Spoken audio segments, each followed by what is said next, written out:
लंका के राजा कुबेर एक बार भगवान शिव से मिलने कैलाश पर्वत गए।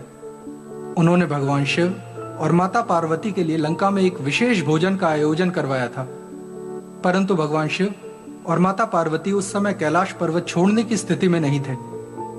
उन्होंने राजा कुबेर से कहा कि उनके स्थान पर उनके पुत्र गणेश जी उनके अतिथि बनेंगे। शिव जी जानते थे कि राजा कुबेर का आमंत्रण अपने अतिथियों के स्वागत सत्कार के लिए नहीं था। वो आमंत्रण लंका नगरी की धन संपत्ति, रत्न आभूषण का प्रदर्शन करने के लिए था।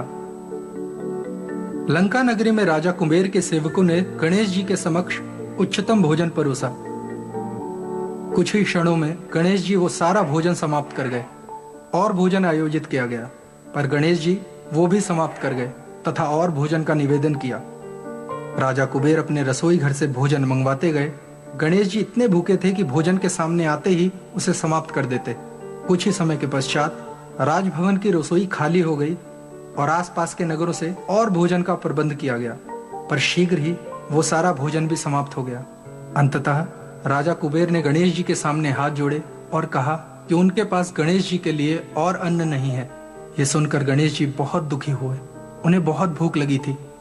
थके हारे राजा कुबेर शिव जी के पास गए। उन्होंने शिव जी से क्षमा मांगी और इस घोर समस्या का समाधान पूछा।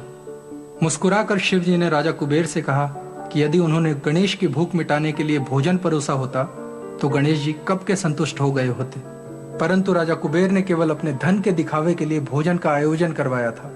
और जिस प्रकार राजा कुबेर की धन की भूख नहीं मिटती, उसी प्रकार गणेश जी की खाने की भूख भी नहीं मिटती।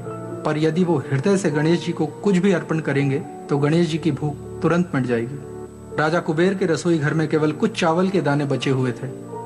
इन्हें पकाकर जब गणेश जी को परोसा गया, एक क्षण में गणेश जी की भूख मिट गई। प्रसन्न होकर गणेश जी ने राजा कुबेर के सामने अपना आभार प्रकट किया और इस प्रकार लंका के राजा कुबेर ने एक अमूल्य सबक